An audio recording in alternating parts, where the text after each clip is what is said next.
여러분들은 명함이라는 말을 언제 처음 들어보셨나요?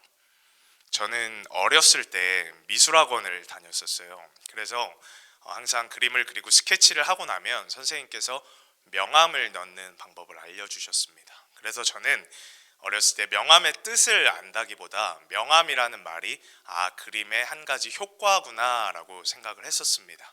그런데 나이가 들어서 명함이라는 말의 뜻이 밝고 어두움을 뜻한다는 것을 알게 되었고, 그제서야 내가 그림을 그릴 때 빛이 들어오는 부분을 밝게 그리고 어두운 쪽을 덧칠해서 그렇게 그렸구나라는 것을 알게 되었고, 이제 뜻이 그래서 밝을 명 어두울 암을 써서 명암이구나라는 것을 알게 되었습니다.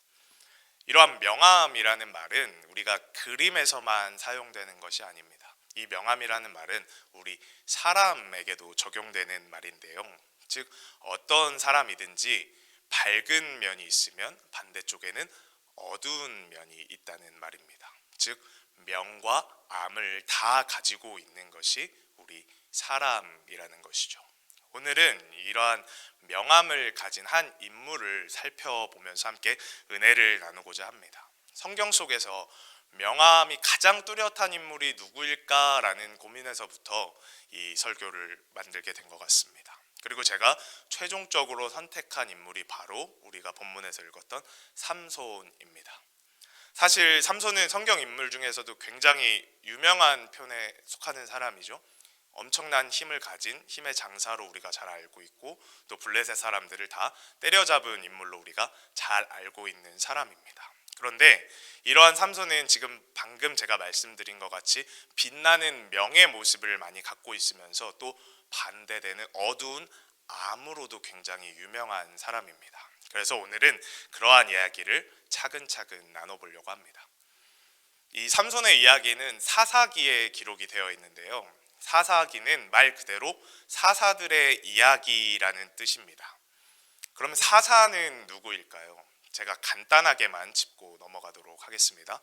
아브라함으로부터 시작된 이스라엘의 그 족장 역사가 이삭, 야곱, 요셉으로 이어지게 됩니다. 그리고 요셉이 애굽으로 팔려가게 되고, 그 과정 속에서 총리가 되어 결국에 이스라엘 자신의 가족들을 애굽으로 데려오게 됩니다. 그래서 애굽에서의 이스라엘의 역사가 또 시작이 되죠. 그런데 요셉이 죽고 요셉을 알지 못하는 왕이 애굽 왕이 되면서 이제 거기에 정착했던 이스라엘 백성들이 핍박을 받게 됩니다. 그래서 결국에 거기서 애굽에서 탈출하는 이야기가 바로 우리가 잘 알고 있는 출애굽기죠.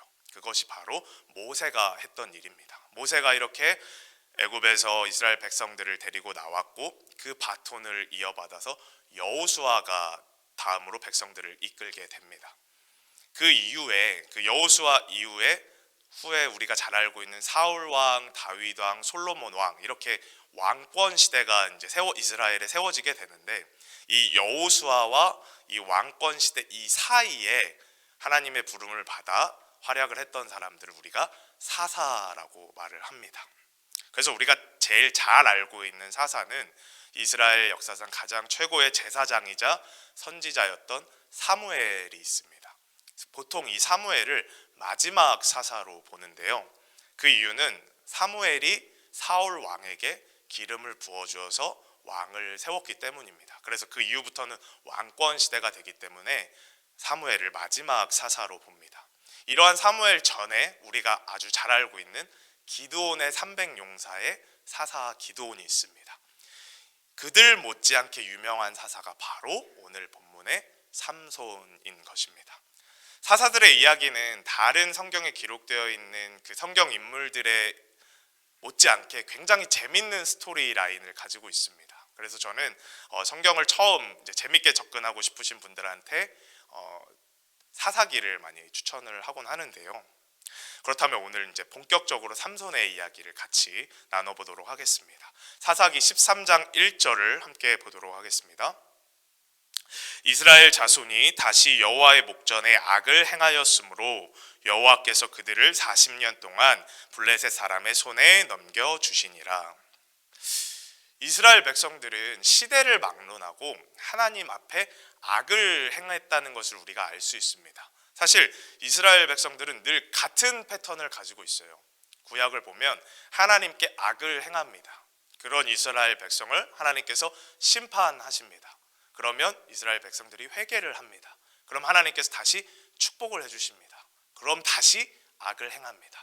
이러한 계속 공통적인 패턴을 하나님과 이스라엘 백성들이 가지고 있는 것이 구약의 말씀인데요. 언제나 그렇듯이 이렇게 이스라엘 백성들은 또 하나님 앞에 악을 행하고 있는 상황이 지금 사사기 13장 1절의 상황입니다. 그래서 하나님께서 40년 동안 그들을 블레셋 사람에게 넘겨주었다라고 말하고 있는 것입니다. 이 블레셋이라는 이름이 우리가 낯설지 않은 이유는 우리가 잘 알고 있는 다윗과 골리앗 이야기 있지 않습니까? 거기서 골리앗이 블레셋 장수입니다. 그래서 우리가 블레셋이라는 말이 낯설지 않죠. 이 블레셋을 기억할 때 간단하게 생각하면 하나님의 백성인 이스라엘을 오랜 시간 괴롭혔던 적이라고 생각하시면 편하게 이해가 될 것 같습니다. 이러한 이스라엘의 상황 속에서 하나님께서 한 가족에게 아이를 주십니다. 사사기 13장 2에서 3절 함께 보도록 하겠습니다. 소라 땅에 단 지파의 가족 중에 마누아라 이름하는 자가 있더라. 그의 아내가 임신하지 못하므로 출산하지 못하더니 여호와의 사자가 그 여인에게 나타나서 그에게 이르시되 보라 내가 본래 임신하지 못하므로 출산하지 못하였으나 이제 임신하여 아들을 낳으리니. 이렇게 임신하지 못하다가 아이를 낳게 되는 이야기는 마지막 사사였던 사무엘의 이야기를 우리에게 떠오르게 합니다. 한나가 아이를 갖지 못해서 굉장히 괴로워하다가 하나님께 온전히 바치겠다는 서원 기도를 하고 나서 하나님께서 한나에게 사무엘을 주시죠. 그리고 그 사무엘이 하나님께 바쳐져서 방금 말씀드린 대로 이스라엘의 최고의 제사장이자 선지자가 되게 됩니다. 이 이야기도 비슷한 맥락이에요. 그런데 조금 다른 것이 있다면 방금 말씀드린 한나 이야기는 한나가 하나님 사무엘을 바치겠습니다. 그러니까 아이를 바치겠습니다 했을 때 사무엘을 주셨다면 여기서는 아예 하나님의 사자가 처음부터 명령을 하고 있다는 거예요. 사사기 13장 4에서 5절을 보겠습니다. 그러므로 너는 삼가 포도주와 독주를 마시지 말며 어떤 부정한 것도 먹지 말지니라. 보라 내가 임신하여 아들을 낳으리니 그의 머리 위에 삭도를 대지 말라. 이 아이는 태에서 나옴으로부터 하나님께 바쳐진 나실인이 됨이라. 그가 블레셋 사람의 손에서 이스라엘을 구원하기 시작하리라 하시니. 이제 너가 임신을 할 것인데 너가 낳는 그 아이는 나실인이 될 거야 라고 하나님의 사자가 명령을 하고 있습니다. 나실인이란 하나님께 바쳐진 사람으로 머리에 삭도를 대지 않고 포도주와 독주를 마시지 않고 또 시체를 만지지 않기로 서원한 사람을 나실인이라고 합니다. 이렇게 삼손은 태어날 때부터 이스라엘을 구원하기 위한 나실인으로 태어났다는 것이죠. 13장 5절의 끝부분을 보면 그가 블레셋 사람의 손에서 이스라엘을 구원하기 시작하리라 라고 말씀이 되어 있는데요. 이 블레셋, 아까 말씀드린 그 블레셋과 이스라엘의 이 싸움은 굉장히 긴 싸움이 있었습니다. 그래서 이 삼손의 때부터 제가 아까 말씀드린 사울 왕 그 시대까지도 계속해서 이스라엘과 블레셋은 싸우게 되는데요. 비로소 다윗이 왕이 되던 시기에 사무엘하 8장을 보면 그들의 세력이 이스라엘에서 제거되었다라고 기록이 되어 있습니다. 그렇기 때문에 블레셋 사람의 손에서 삼손이 이스라엘을 구원하기 시작하였다라고 표현을 하는 겁니다. 나중에 다윗 때가 돼서 결국에 그것을 제거하게 되는 것이죠. 이렇게 태어나게 된 삼손의 활약상은 굉장히 대단합니다. 일단 그가 어떠한 사람인지 우리가 단번에 알 수 있는 사건은 우리가 잘 알고 있는 사자를 맨손으로 찢어버린 사건이죠. 사사기 14장 5절을 보면 삼손이 그의 부모와 함께 딥나에 내려가 딥나의 포도원에 이른즉 젊은 사자가 그를 보고 소리 지르는지라. 여호와의 영이 삼손에게 강하게 임하니 그가 손에 아무것도 없이 그 사자를 염소 새끼를 찢는 것 같이 찢었으나 그는 자기가 행한 일을 부모에게 알리지 아니하였더라. 삼손의 힘이 얼마나 대단한지 염소 새끼를 찢듯이 사자를 찢었다고 되어 있어요. 근데 저는 항상 이 부분 보면서 생각하는 게 전 염소 새끼 못 찢거든요. 그래서 막 이렇게 공감이 되진 않지만 염소 새끼를 찢듯이 사자를 찢었다는 건 그만큼 엄청난 힘을 갖고 있었다라는 것을 표현을 하는 것이겠죠. 그래서 이 이후에 계속해서 삼손의 이런 엄청난 이야기들이 나오는데 특별히 블레셋과의 관련된 이야기들이 굉장히 많이 나옵니다. 그 내용을 깊이 들어가면 너무 디테일해지기 때문에 제가 간단한 내용들만 함께 살펴보려고 합니다. 사사기 15장 4절을 보면 삼손이 가서 여우 300마리를 붙들어서 그 꼬리와 꼬리를 메고 회를 가지고 그 두 꼬리 사이에 한 회를 달고 회에 불을 붙이고 그것을 블레셋 사람들의 곡식밭으로 몰아들여서 곡식단과 아직 배지 아니한 곡식과 포도원과 감람나무들을 사른지라. 이렇게 삼손은 블레셋 사람들의 곡식과 포도원을 그 여우들을 통해서 다 태워버렸다고 성경에 나와 있습니다. 당연히 블레셋 사람들은 엄청나게 화가 났겠죠. 그래서 삼손을 잡으려고 이제 이스라엘 사람들한테 온 거예요. 그래서 이스라엘 사람들은 일단 삼손을 넘겨줘야 되겠다라고 해서 삼손한테 찾아갑니다. 그래서 삼손한테 이제 널 넘겨줘야 돼 했더니 삼손이 한 가지 약속을 하자고 합니다. 나를 그 대신 죽이지 마라. 그냥 결박만 한 상태로 넘겨라. 그래서 결박을 당한 상태로 삼손이 이제 블레셋한테 넘어가게 되는 거예요.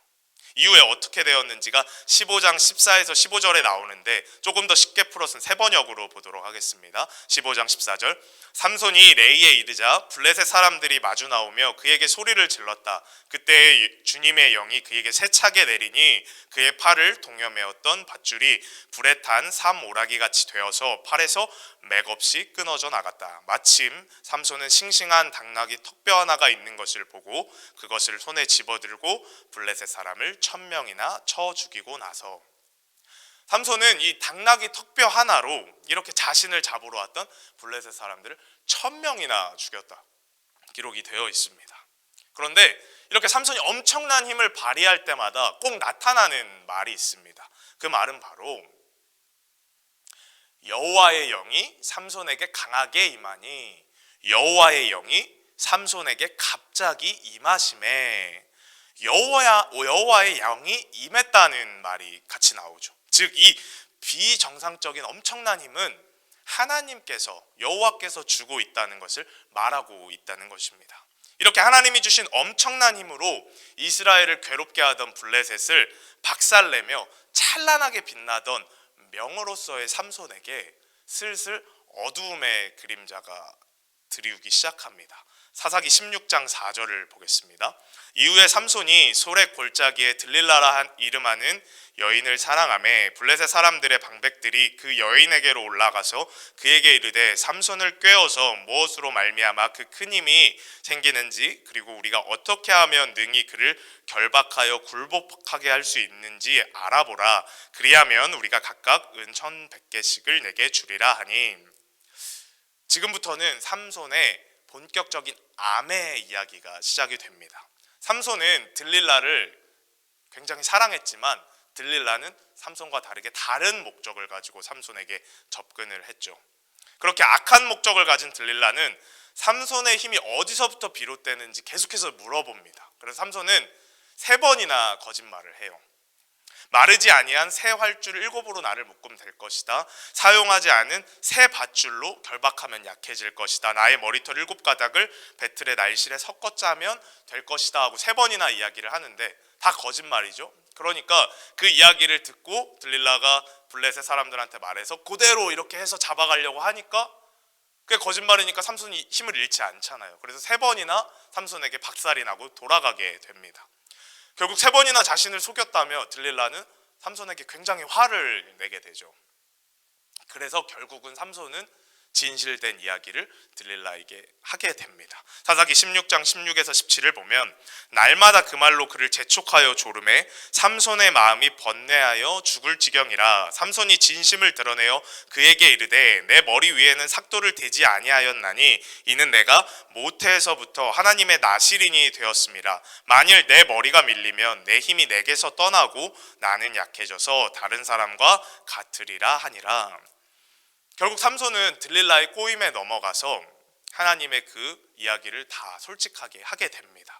들릴라의 무릎에서 자던 삼손은 결국 이 이야기를 통해서 머리를 잘리게 되고 힘을 잃게 됩니다. 사사기 16장 20절을 보면 들릴라가 이르되 삼손이여 블레셋 사람이 당신에게 들이닥쳤느니라 하니 삼손이 잠을 깨며 이르기를 내가 전과 같이 나가서 몸을 떨리리라 하였으나 여호와께서 이미 자기를 떠나신 줄을 깨닫지 못하였더라.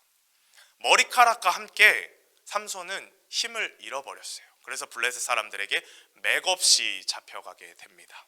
20절 후반부가 저는 참 마음이 아프게 다가옵니다. 여호와께서 이미 자기를 떠나신 줄을 깨닫지 못하였더라. 제가 앞서서 말씀드렸듯이 삼손의 그 어마어마한 괴력은 여호와의 영으로부터 나온다고 말씀을 드렸습니다. 그런데 그 힘의 원천이었던 여호와의 영이 떠나고 나니까 삼손도 이제 그저 평범한 사람이 되었다는 것이죠. 결국 삼손은 잡혀가서 눈이 뽑히게 되고 녹줄에 묶여 옥에서 맷돌을 돌리는 신세가 되게 됩니다. 이렇게 맷돌을 돌리는 시간이 흐르면서 잘렸던 삼손의 머리가 조금씩 자라나게 되죠. 그리고 삼손은 이제 다곤 신전에 모여 있는 다곤 신전의 블레셋 사람들이 모여서 삼손을 조롱하기 위해 삼손을 그 자리로 부르게 됩니다. 그들 입장에서는 얼마나 통쾌한 일인가요? 뭐만 하면은 이스라엘과 관련됐을 때 삼손이 자기네 사람들을 얼마나 많이 죽였습니까?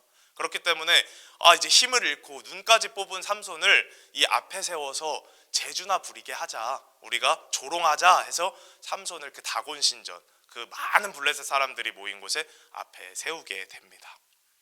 그때 삼손이 하나님께 부르짖습니다. 그 부르짖은 내용이 저희가 맨 처음에 읽었던 본문 말씀인 것입니다. 우리 다시 한번 이 이야기를 들은 상태로 읽도록 하겠습니다.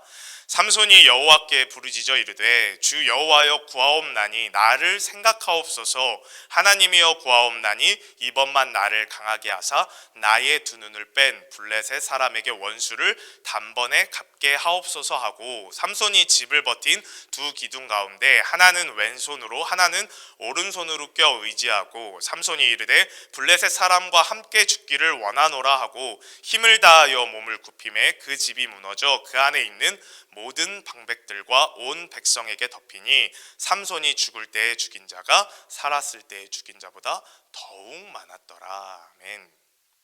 이렇게 삼손은 마지막으로 하나님께 간구하여서 다곤 신전에 모인 블레셋 사람들을 다 죽이게 됩니다. 자신이 살아있을 때 죽인 숫자보다 더 많은 숫자를 죽이고 자신도 죽게 됩니다. 이것이 우리가 잘 알고 있는 오늘 본문의 주인공 삼손의 이야기입니다. 그런데 이 이야기를 듣고 나면 막 너무 막 전율이 느껴지고 막 신나고 이러지가 않아요. 이 이야기를 듣고 나면 뭔가 개운하지가 못합니다. 그리고 뭔가 가슴이 좀 먹먹해지는 것 같아요. 왜냐하면 이 삼손의 마지막 쓰임이 우리한테 결코 막 기분 좋은 교훈이나 기분 좋은 영감을 준다고 생각이 들지 않기 때문입니다. 오늘 이야기에 잘 나타나 있듯이 삼손은 성경 어떤 인물보다도 명과 암이 굉장히 두드러지는 사람입니다. 하나님께 사사로 선택되어서 태어날 때부터 나실인으로 태어나서 여호와의 영이 임해 엄청난 힘을 가지고 하나님의 백성인 이스라엘 백성을 괴롭히는 블레셋을 박살냈던 찬란하게 빛나던 명예 삼손, 반대로 이방 여인에게 빠져 하나님의 비밀을 누설하고 또 모든 것을 잃어버리고만 암으로서의 삼손, 이 두 모습이 한 사람의 모습이라는 것이 참 아이러니하게 느껴집니다. 그러나 저는 오늘 이 삼손의 이 모습이, 이 암적인 모습이 결코 단 한순간의 실수에서 비롯되지 않았기 때문에 삼손이 이러한 최후를 맞이하였다고 생각을 합니다. 삼손은 이 들릴라라는 여인을 만나기 전에도 14장을 보면 딥나의 여인, 즉 블레셋 사람의 딸과 결혼하였다고 기록되어 있습니다. 사사기 14장 1에서 2절을 보면 삼손이 딥나에 내려가서 거기서 블레셋 사람의 딸들 중에서 한 여자를 보고 올라와서 자기 부모에게 이르되 내가 딥나에서 블레셋 사람의 딸들 중에서 한 여자를 보았사오니 이제 그를 맞이하여 내 아내로 삼게 하소서 하매, 이스라엘 백성, 즉 하나님의 백성이 아닌 다른 민족, 즉 이방 민족의 여인과 결혼하는 것은 그 당시 하나님께서 가장 싫어하시는 일이었습니다. 사사기 3장 6절을 보면 그들의 딸들을 맞아 아내로 삼으며 자기 딸들을 그들의 아들들에게 주고 또 그들의 신들을 섬겼더라. 이 당시 하나님의 백성들에게 가장 문제시되던 이 행동을 사사이자 나실인이었던 삼손이 하고 있었다는 겁니다. 이러한 딥나의 여인에 이어서 16장 1에서 3절에서도 가사 지역의 한 기생을 만났던 이야기도 또 나옵니다. 그리고 그 이야기에 바로 이어서 나오는 게 바로 아까 말씀드린 들릴라와의 이야기입니다. 그러니까 삼손은 굉장히 이런 이방 여인과의 만남이 습관적으로 나왔다는 것이죠. 적어도 성경에서 3번이나 기록이 되어 있다는 겁니다. 물론 14장 4절을 보면 딥나의 여인을 만난 이유에 대해서 블레셋 사람이 이스라엘을 다스린 까닭에 삼손이 그 틈을 봐서 블레셋 사람을 치려고 그렇게 했다라고 기록이 되어 있지만 삼손의 이후의 그런 행태를 보면 그가 분명히 여자 부분에 있어서 연약함을 가지고 있었다는 사람이라는 것은 자명해 보입니다. 특히 제가 아까 말씀드린 들릴라와의 사건을 보면 그가 얼마나 시선이 탁해져 있는지 우리가 알 수가 있어요. 저는 여길 볼 때마다 이해가 안 되는 거예요. 들릴라가 3번이나 묻지 않습니까? 자신의 약점에 대해서. 그리고 자기가 잠이 들거나 그러면 그 상태로 자기가 그 상황이 되어 있는 거예요. 그러니까 뭐 쓰지 않은 밧줄로 묶으면 약해질 것이다면 쓰지 않는 밧줄로 묶여있고 블레셋 사람들이 오는 거예요. 그러면 첫 번째 때는 뭔가 우연인가? 어떻게 알게 된 건가? 싶을 수 있지만 2번, 3번이 되면 당연히 그 생각을 해야 되지 않습니까? 들릴라가 배신을 했구나. 들릴라가 저기랑 소통을 하고 있구나. 이렇게 생각을 해야 되는데 삼손님이 거기 부분이 너무 어두워져 버린 겁니다. 그래서 그런 생각을 의심을 하지를 않는 거예요. 그래서 결국에는 3번을 넘어 4번째까지 가니까 진짜 비밀까지 이야기를 해버리게 된 것이죠. 그러니까 이 마지막 부분을 보면 삼손이 여기가 얼마나 암적이고 어두워져서 사리분별조차 못하고 있었구나라는 것을 우리가 알 수가 있습니다. 저는 이제 이 부분을 보면서 인간의 명과 암이라는 부분에 대해서 좀 깊이 있게 생각을 해보게 되었습니다. 제가 여기 서 있는 전도사로서 또 한 명의 그리스도인으로서 밝게 빛나는 명으로서의 모습도 가지고 있습니다. 그러나 반대로 저 역시도 어두운 암의 모습을 가지고 있습니다. 또 더 나아가서는 다른 사람들은 알지 못하는 마음속에 어두운 암을 가지고 있기도 합니다. 그런데 이것은 비단 저의 문제만은 아닐 것입니다. 여기서 말씀을 듣고 있는 모든 성도님들, 또 뭐 영상으로 이 예배를 드리고 있는 분들, 더 나아가서는 모든 사람들이 사실 가지고 있는 공통적인 문제라는 것이죠. 이 시간에는 그래서 저는 자신의 어두운 부분, 암적인 부분에 대해서 조금 생각을 해보았으면 좋겠습니다. 오늘 삼손의 모습에서 볼 수 있었던 이성 문제의 그 암적인 모습, 과연 나에게는 어떠한 암적인 모습이 있을까? 근데 사람마다 그 암의 모습은 다 달라요. 어떤 사람은 항상 분노하는 모습에서 그 암적인 모습이 나옵니다.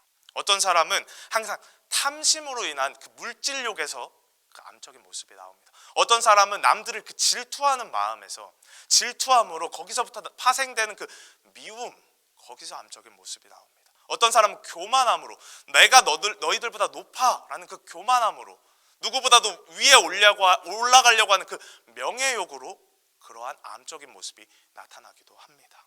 암의 모습은 이렇게 너무 다양하게 나타난다는 거예요. 그런데 재미있는 것은 그 많은 사람들이 다 각자 자기만의 특별히 약한 암적인 모습이 있다는 것, 사실입니다. 누군가에게는 이 부분이 연약하여서 극복하기 너무 어려운 암적인 부분이지만 나에게는 그게 그렇게 어렵지 않은 부분일 때가 있어요. 근데 반대로 나에게는 이 부분이 너무 쉽고 자연스럽게 이루어지는 부분이지만 어떤 사람에게는 이게 평생 고치기 어려운 암적인 어두운 부분이 되기도 합니다. 즉 그러한 부분이 사람마다 다 다르다는 거예요. 그렇기 때문에 저는 제가 할 수 있다 그래서, 내가 여기서 편안하다 그래서 남들의 암적인 부분을 쉽게 비난하지 않습니다. 왜냐하면 반대로 그 사람이 쉽게 할 수 있는 부분이 저에게는 고치기 너무 어려운 암적인 어두운 부분이 되기도 하기 때문이죠. 그렇기 때문에 오늘 삼손의 암적인 모습을 보면서 무조건적인 비난보다는 나 자신의 암적인 부분은 무엇인지를 좀 돌아보게 되는 것 같습니다. 제가 설교 초반부에 말씀드렸듯이 성경의 인물 중에서 명암을 다루기 위해서 삼손을 선택했다고 제가 말씀을 드렸습니다. 사실 다른 인물들도 제가 생각을 했었어요. 뭐 아브라함의 명함을 다뤄볼까? 아니면 노아의 명함을 다뤄볼까? 이렇게 여러 가지 고민을 했었는데 제가 결국 삼손을 선택한 이유는 그가 매우 입체적인 인물이었기 때문이었습니다.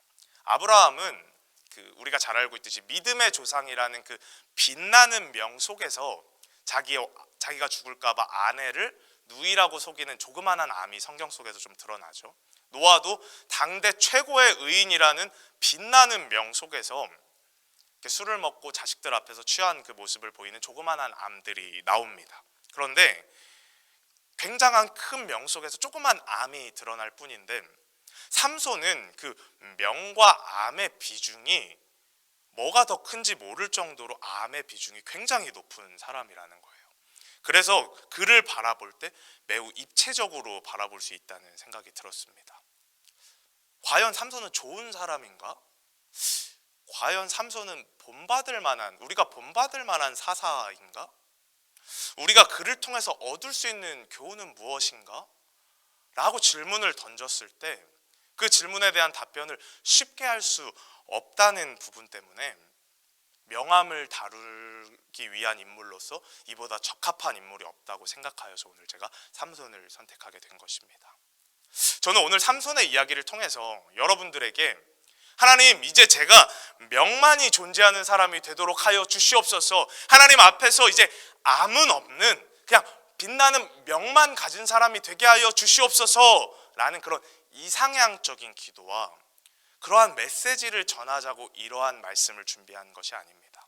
오늘 제가 삼손의 이야기를 통해서 여러분에게 나누고 싶은 메시지는 하나님, 우리 역시 삼손과 같이 암적인 부분이 큰 연약한 존재들이지만 삼손의 그 암적인 부분조차 들어서 주님 뜻대로 사용하신 것처럼 우리의 암적인 부분 역시 들어서 하나님의 뜻대로 사용하여 주시옵소서라는 메시지를 나누고 싶어서 오늘 삼손의 말씀을 준비한 것입니다.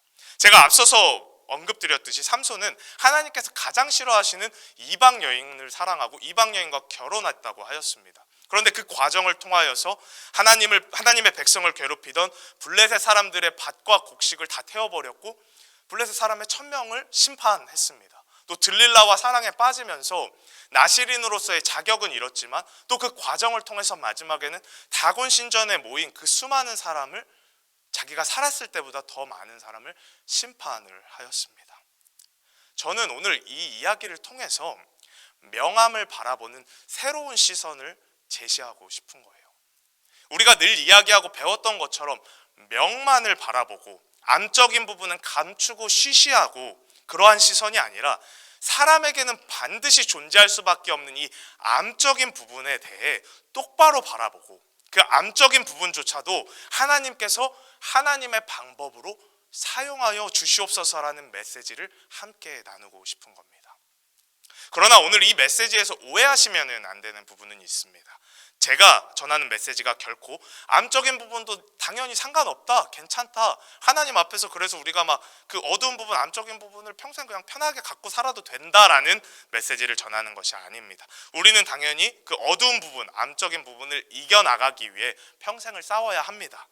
제가 오늘 전하는 말씀의 포인트는 하나님께서 그 암적인 어두운 부분조차 사용하시는 분이기 때문에 더 이상 내가 나의 그 암적인 어두운 부분 때문에 절망하고 낙심하여 포기하는 것이 아니라 이제는 그것조차 하나님께 맡기고 사용해달라고 부르짖으며 나아가자는 말이 제 오늘 말씀의 포인트인 것입니다. 말씀을 마무리하려고 합니다. 우리가 비 오는 날 흙이 있는 길을 걷다 보면 불쾌해집니다. 왜냐하면 흙이 물에 젖어서 그 진흙이 저희 신발에 다 묻기 때문이죠. 이렇게 진흙은 우리가 바라볼 때 불편함만을 주는 것 같은 암적인 존재로 보입니다. 그러나 이러한 진흙이 토기장이에게 있어서는 좋은 그릇을 만들어내기에 아주 좋은 재료로 쓰입니다. 이와 같이 세상 속에서는 밝은 명의 부분이 아닌 진흙과 같이 어두운 암의 부분은 그저 불편함만 주는 부분일지도 모릅니다. 그러나 토기장이신 하나님께서는 나의 그 어두운 암조차도 멋진 그릇으로 사용하시는 데 필요한 좋은 재료로 사용하실 수 있다는 겁니다. 오늘 저는 이러한 고백을 함께 하면서 나아갔으면 좋겠습니다. 하나님, 나는 밝은 명뿐 아니라 어두운 암도 너무나 많은 연약한 존재임을 고백합니다. 그러나 이러한 나조차도 하나님께서 들어서 사용하시는 토기장이이심도 함께 고백합니다. 나의 이 연약함과 어두운 암조차도 하나님께서 들어서 사용하여 주시옵소서. 오늘 나를 하나님께 드립니다. 함께 찬양하고 기도하도록 하겠습니다. 나를 받아